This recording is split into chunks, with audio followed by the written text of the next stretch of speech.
আসসালামু আলাইকুম, আমি রিমন আহমেদ। তো আমাদের আজকে ক্লাস হচ্ছে নবম দশম শ্রেণীর হিসাব বিজ্ঞান, লেনদেন অধ্যায়, অধ্যায় 2 লেনদেন। ঠিক আছে, তো আজকে ক্লাস হচ্ছে লেনদেনের বেসিক আলোচনা করব। তারপর দেন সৃজনশীল আলোচনা করব।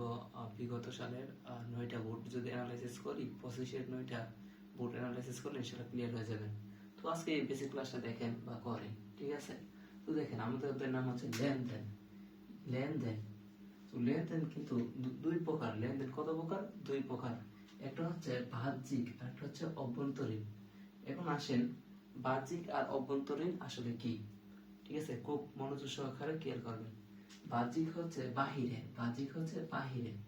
ঠিক আছে, কিছু কিছু লেনদেন হয় বাহিরে মধ্যে। ঠিক আছে, আর অভ্যন্তরীণ হচ্ছে ভিতরের মধ্যে। অভ্যন্তরীণ ভিতরে এবং বাহ্যিক হচ্ছে বাহিরে। আসলে এটা বুঝতে পারছেন?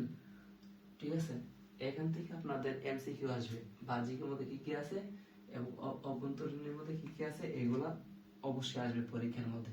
ঠিক আছে, মানে বাহিরের যেগুলো আছে, বাহিরের যেগুলো আছে ওই লেনদেন গুলো হবে, সরি, ভিতরের যেগুলো আছে ওইগুলো হবে অভ্যন্তরীণ এবং বাহিরের যেগুলো আছে ওইগুলো হবে বাহ্যিক। ঠিক আছে, এখন আসেন, হিসাব কত প্রকার।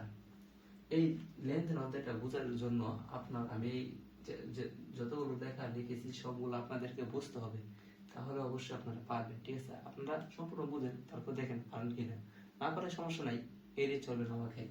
দেখেন, হিসাব 5 প্রকার। হিসাব কত প্রকার? 5 প্রকার। হিসাব কিন্তু 5 প্রকার। সম্পদ, দায়, মালিকানা সত্ত্ব, আয় ও ব্যয়, এই 5 প্রকার। এখন এই 5 প্রকার কিন্তু ডেবিট ক্রেডিট কিন্তু নির্ণয় করতে হবে। এখন আমরা অনেকে জানি, অনেকে পারি না কিভাবে ডেবিট বা ক্রেডিট নির্ণয় করতে হবে। দেখেন, এই যে সবার প্রথম আছে সম্পদ এবং সবার শেষে আছে ব্যয়। এটা মুখস্থ রাখবেন, সম্পদ এবং ব্যয়। 5টা হিসাব কিন্তু 5 প্রকার। সম্পদ, দায়, মালিকানা সত্ত্ব, আয় ও ব্যয়। ঠিক আছে, এখন সম্পদ এবং ব্যয় এই দুইটা বৃদ্ধি পেলে, সম্পদ বৃদ্ধি পেলে ডেবিট এবং হ্রাস পেলে ক্রেডিট। দায় বৃদ্ধি পেলে ক্রেডিট, হ্রাস পেলে ডেবিট। মালিকানা সত্ত্ব বৃদ্ধি পেলে ক্রেডিট, হ্রাস পেলে ডেবিট। আয় বৃদ্ধি পেলে ক্রেডিট, হ্রাস পেলে ডেবিট এবং ব্যয় বৃদ্ধি পেলে ডেবিট, হ্রাস পেলে ক্রেডিট। তো আপনারা সহজ টেকনিকে যদি বুঝতে চান তাহলে মনে রাখবেন, এই যে সম্পদ এবং ব্যয়, সম্পদ এবং ব্যয়, এই যে সম্পদ ব্যয় বৃদ্ধি পেলে ডেবিট, হ্রাস পেলে ক্রেডিট। আমি আবার বলি, সম্পদ এবং ব্যয় বৃদ্ধি পেলে ডেবিট হবে, বৃদ্ধি পেলে ডেবিট, এবং যদি হ্রাস পায়, সম্পদ এবং ব্যয় যদি হ্রাস পায় তাহলে ক্রেডিট। ঠিক আছে, আর দায়, মালিকানা সত্ত্ব এবং আয়, দায়, মালিকানা সত্ত্ব এবং আয়, এই তিনটা যদি বৃদ্ধি পায় তাহলে ক্রেডিট, তাহলে ক্রেডিট।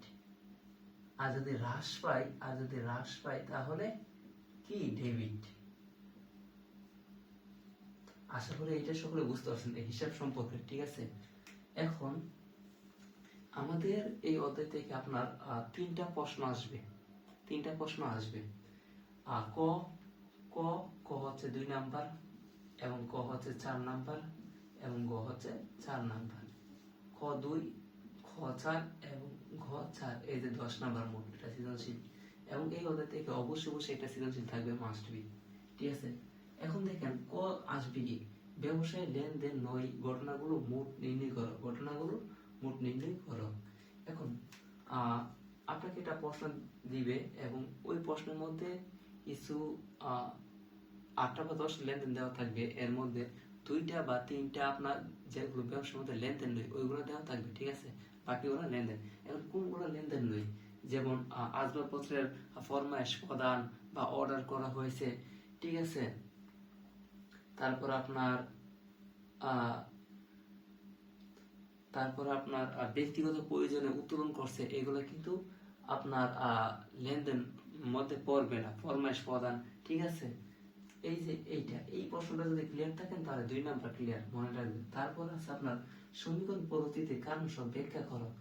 সমীকরণ পদ্ধতিতে কারণ সহ ব্যাখ্যা করা, এটা হচ্ছে আপনার নির্ণয় করতে হবে তারিখ। প্রথম থাকবে 3টা ঘর, এই যে এমন 3টা ঘর, তারিখ, তারিখ, লেনদেন কিনা, এই যে লেনদেন কিনা এবং কারণ সহ ব্যাখ্যা, এবং কারণ সহ ব্যাখ্যা। সমীকরণ পদ্ধতিতে কারণ সাপেক্ষে, ঠিক আছে। এটা নির্ণয় করতে হবে তারিখে, তো তারিখে লেনদেন, এর যদি লেনদেন হইতো লেনদেন, লেনদেন না হলে লেনদেন না, কেন লেনদেন না ওইটা প্রভাব দেখাতে হবে। এখন প্রভাবটা কিভাবে দেখাবেন, এ সমান সমান এল প্লাস ই। আমরা সবাই জানি এ সমান সমান এল প্লাস ই, এটা কিন্তু মুখস্থ রাখবেন, এটা একটা সূত্র। এ সমান সম্পদ, এল সমান দায়, ই সমান মালিকানা সত্ত্ব।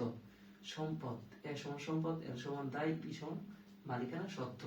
এখন এই যে খ নম্বরে নির্ণয় করবেন এইটা, এখন এটা নির্ণয় করতে চাইলে এই যে এ সমান সমান এল প্লাস ই, যে কোনো দুইটা কিন্তু প্রভাব পড়বে হিসাব সমীকরণে যে কোনো দুইটা প্রভাব পড়বে।